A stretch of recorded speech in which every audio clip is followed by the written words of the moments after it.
Before we ride into this story, hit like and subscribe. Thank you. Their smell hit you first. Not the sharp stink of gun oil or diesel, not the sour breath of fear that every man learns to recognize in the dark. This was something older: wet earth, rotting leaves, fermented fish, human sweat that had been left to stew until it stopped smelling human at all. Even Allied troops, men who'd watched friends bleed out in rice paddies, would gag when these Australians walked past. Some covered their noses, some laughed, some wrote complaints. A few asked, half joking, if the feral blokes had escaped from a prison camp. Then the laughter stopped. Because in the deep green provinces where maps lied and radio reports became fiction, these were the men the Viet Cong feared enough to put real money on. Not propaganda bounties, real cash. Rumors whispered through hamlets and along hidden trails, 5 times the price of an American Green Beret for an Australian who smelled like a swamp and moved like a shadow. Forget the movies, forget the myth of a single hero with a headband and a machine gun. This story was buried for decades, not because it was too heroic, but because it was too humiliating for the wrong people. It didn't fit the clean, loud narrative of power. It didn't produce neat charts. It didn't give the press a pile of bodies to photograph. It showed something else. It showed a small squad of men who beat the jungle by doing something no modern army wanted to admit was possible. They stopped trying to stay clean, comfortable, and civilized. They stopped trying to impose their way of life on a place that didn't care. They became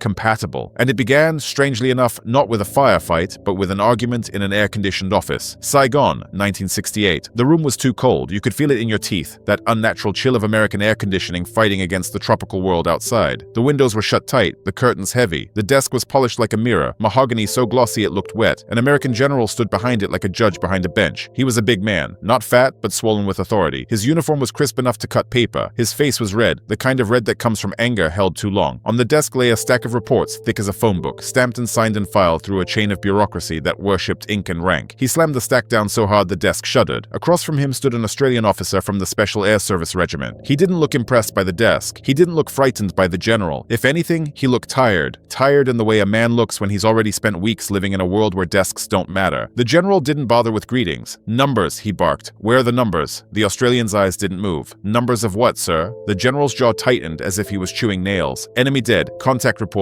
Engagements, body count. There it was. The religion of the headquarters, the cult of arithmetic. Historians would later call it body count, but the men living it didn't call it anything. They simply believed it the way a priest believes a prayer. In this world, victory wasn't measured by villages protected or supply lines cut. Victory was measured by corpses that could be turned into a statistic and delivered to the evening news like a product. If a unit returned with no bodies, it meant they weren't fighting. And the report in front of the general, this neat, clipped Australian report, showed a brutal insult. Zero. Zero contact, 0 shots fired, 0 enemy killed, 30 days in the jungle, 0. To the American command, it was either incompetence or cowardice. The general didn't care which. His voice rose until it bounced off the walls. You're telling me you spent a month out there and you didn't do a damn thing? The Australian officer let the anger wash over him like rain. When he finally spoke, his tone stayed level. We did our job. What job? The general snapped. Your soldiers. Soldiers kill. The Australian didn't blink. Not if killing makes us blind. That phrase hung in the refrigerated air like smoke. The general stared as if he'd been insulted in a language he couldn't translate. Blind? What the hell are you talking about? The Australian officer leaned forward slightly, just enough to show he wasn't afraid. Sir, your war is loud. You measure it with explosions. We measure it with information. If we shoot at every shadow we see, we don't learn anything. We become noise. And in the jungle, noise gets you hunted. The general's hands clenched on the desk. So you hide, you crawl around, you call it recon, and you come back with nothing but stories. The Australian's voice stayed calm. We come back with patterns, routes, names, habits, what time they move, what they carry, where they stop, who's important, who's lying. The general's face went harder. I can't brief Washington with habits, Captain. I can't put patterns on a chart for the press. I need results. The Australian officer held his gaze and delivered the line that might as well have been heresy. Sir, results aren't always visible. That meeting ended the way meetings like that always ended, with contempt, with a handshake that meant nothing, with a file stamped and pushed into a drawer, and with one more quiet truth, the American war machine couldn't understand what it couldn't count. But the real horror, the part that would make even hardened men swallow bile, wasn't in that cold office. It was back at the bases, the circus with guns. An American fire support base in Vietnam could feel like a strange, feverish carnival. Floodlights turned the night into a harsh white noon. Generators thrummed like angry insects. Radios blared rock music loud enough to vibrate through sandbags. The smell of grilled meat drifted through the humid air, steak on makeshift barbecues, grease popping and hissing. There were hot showers, there was ice, there were crates of soda, there were cartons of cigarettes, there were men writing letters home while chewing gum that smelled like peppermint, and to the Viet Cong, it was all a beacon. A neon sign in the jungle. Comfort has a smell, so So does soap, so does toothpaste, so does deodorant, so do American detergents, especially the ones with optical brighteners that made cloth look cleaner, and in doing so made it glow under certain light like a signal flare. You could drop an entire battalion into the jungle and the jungle would swallow them if they let it. But Americans didn't let it. They brought America with them, and America announced itself with every step. The crackle of candy wrappers, the sweet mint of menthol cigarettes, the chemical perfume of shaving cream, the metal clink of gear, the casual laughter. To an enemy who had lived his whole life inside the jungle's sensory language, the Americans were not just visible.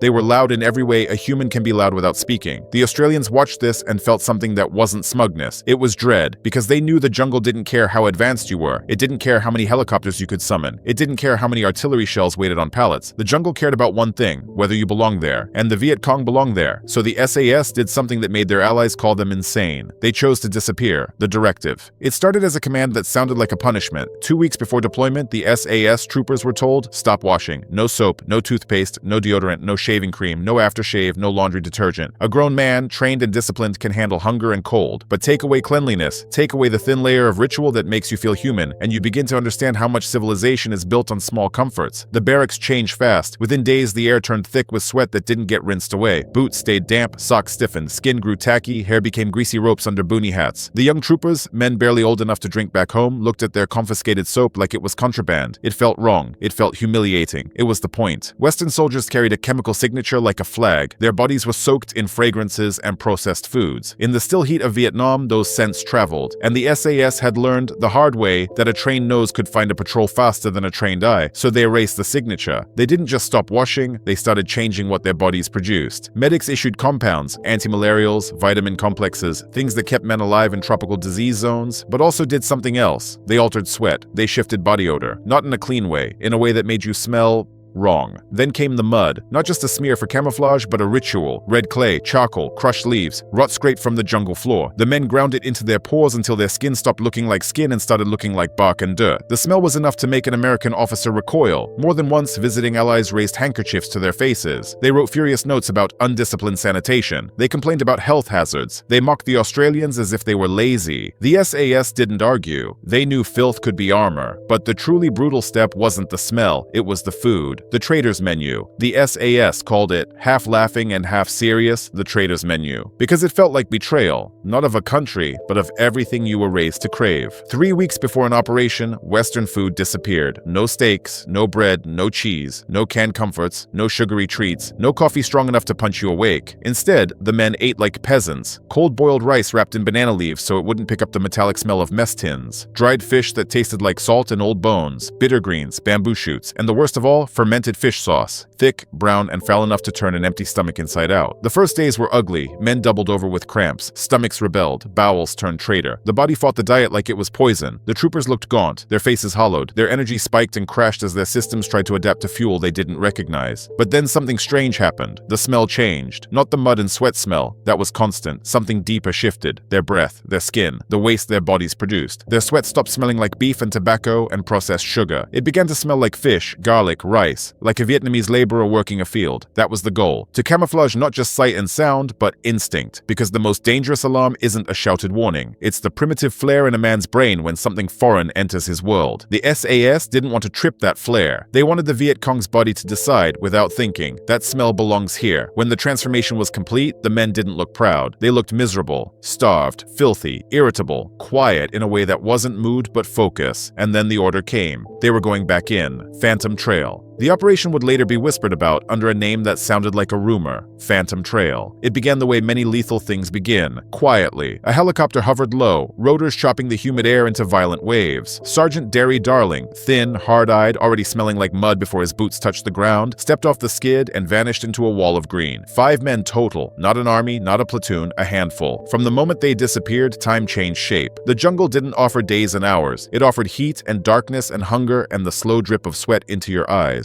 For standard units, the jungle was an obstacle. They hacked at it, cursed it, bulldozed through it with machetes, leaving a scar behind them. For the SAS, the jungle was a language. They moved like punctuation marks, 300 meters in an hour. On a city street, that's nothing. In a war room, it sounds ridiculous. But in that forest, speed was a siren song that got men killed. The point man lifted his boot, paused, and placed it down with the gentleness of a thief setting down stolen glass. He rolled the sole, feeling for twigs and wires. Only then did he shift his weight. They didn't speak. They breathed shallow. radio. They communicated with fingers and eyes, and because they moved like the jungle moved, slow, deliberate, patient, they found what machines missed. Above them, spy planes had photographed nothing but canopy. Analysts in clean rooms had pointed at prints and declared confidently that the sector was empty. But the SAS didn't look for roads, they looked for absence. The slight difference in leaf litter, the subtle packing of soil, the unnatural way branches overhead were tied together to block light. A trail, not a trail you could see from the air, a trail woven into the forest like a hidden vein. Sergeant Darling raised his fist. Halt. They had found an artery of the enemy's logistics network. Supplies moved through here. Men, weapons, orders, couriers. A standard unit would have called in a strike immediately, turning the grid square into a crater and then congratulating itself. The SAS did not come to destroy the trail, they came to understand it. To destroy the network, you had to know who used it, when, and why. So they did the most difficult thing in war. They waited. The hard layup. They crawled into position less than 2 meters from the trail. 2 meters. Close enough to hear sandals scrape dirt. Close enough to smell smoke on cloth. Close enough to feel the faint vibration of footsteps through the ground. And then they became still. A hard layup meant something simple and impossible. Do not move. Not an inch. For 48 hours, 5 men lay on rotting earth under a blanket of leaves and mud. Blood slowed in their limbs. Muscles cramped until the pain became a constant burn. Nerves screamed with the need to shift, to scratch, to stretch. Stillness sounds passive until you try it. Stillness is violent. It turns your own body into an enemy. And then dignity failed. Because bodies don't care about missions. Nature called. And in that position, there was no latrine, no crawl away, no quiet break. So they did what you almost never hear in heroic stories. They relieved themselves where they lay. Urine, feces, warm, acrid soaking into fabric. It should have been unbearable. But their diet and their mud and their altered sweat did what it was meant to do. It blended into the jungle's endless background of decay. Then the insects arrived. Not a few mosquitoes, clouds, mosquitoes landing on eyelids, ants marching over knuckles and into cuffs, spiders brushing necks, beetles burrowing into folds of cloth. The reflex to flinch became agony. Tears formed not from emotion but from biology. Eyes watering because the body demanded movement it was forbidden to make. And somewhere inside that misery, the men became something else. Not comfortable, not heroic, not clean, compatible. Then the Viet Cong came. 1 meter. They appeared on the trail with the confidence of men who owned the forest. Sandals, rifles slung loose, quiet voices, relaxed shoulders. They weren't hunting. They were traveling, moving supplies, moving messages. They passed so close that mud flicked off their sandals and spotted the Australians' boots under leaves. One enemy soldier stopped. He stood less than a meter from Darling's face. Darling could see the dirt under the man's fingernails. He could see a vein pulsing in the neck. He could smell tobacco and sweat on cloth. He could hear the soft click as the man adjusted his grip on his rifle. And then the Viet Cong soldier looked directly into the brush, directly at Darling. For a moment that felt like a lifetime, they shared the same air. The enemy saw nothing, just mud, just leaves, just shadow. Because Darling and his men no longer registered as foreign. They were filth. They were rot. They were part of the forest's furniture. The Viet Cong soldier shifted, spat, and walked on. The Australians didn't move. Their fingers remained on triggers, their rifles aimed into spines. They weren't there to shoot. They were there to learn. Over the next hours, they counted crates, ammunition, mortar rounds, sacks of rice. They noted ranks by posture and weapons. They watched which men carried pistols. They watched who walked in the middle, protected. They mapped the schedule in their heads. They memorized the rhythm of the trail. They were building a picture no satellite could paint. Then came the moment every recon team dreads, changing from observer to participant. It was time to call in the strike, time to coordinate extraction, time to speak, the whisper that didn't exist. The radio operator lifted the handset like it was a live grenade. He didn't speak the way Americans spoke on radios, shouting over chaos, forcing sound through static. He used a technique trained into SAS men until it was muscle memory, speaking without voice, pushing words on breath alone, barely a hiss. To the team on the ground, it was loud enough. To their enemies 2 meters away, it was nothing. High above the canopy, an American forward air controller circled in a small aircraft, listening for coordinates. He had spent months in a war where radios meant yelling, where panic and adrenaline filled every transmission. He expected volume. He expected confidence. What he heard was